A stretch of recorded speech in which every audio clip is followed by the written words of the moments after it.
So the absolute universe was born of the main universe's Justice League. They defeated Darkseid, and Darkseid fell through reality.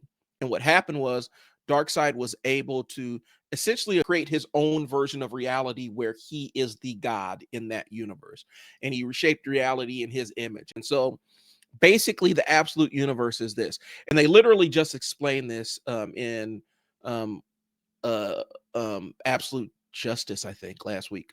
Um, the concept is in the main DC universe, the heroes are fighting against chaos. They are the force fighting against chaos. In the absolute universe, the Darkseid run universe, the heroes are the force of chaos. And the villains are the force of order. Very interesting flip on it. Scott Snyder is cooking with this one. All right. Okay. So in the absolute universe, the Green Lanterns teach that the green power is the correct action, righteousness by obedience. They are taking the correct action.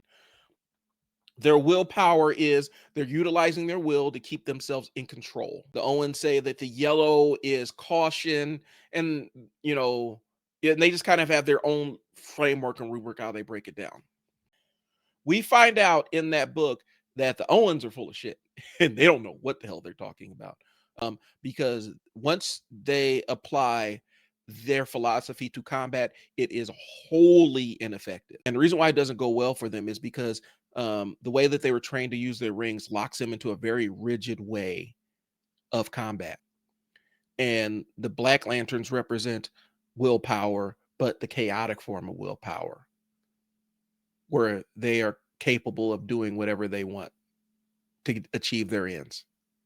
Very, very interesting stuff. And so what happens is the Owens get absolutely just like the Owen stuff, it absolutely gets thrown out the window because it's based on a faulty ideology that they are correct. Like the green, it represents correct. And they have a blind spot for all the other cores. I think it's the Abin is like the one that is the master of that specific ring type. But then there's also the anomalies. And the anomalies are the ones that weren't not supposed to get rings, but they did anyway. And because they were not supposed to get it, they didn't go through the Owen training. And so they had to learn how to use the rings on their own. And so they can break all the rules.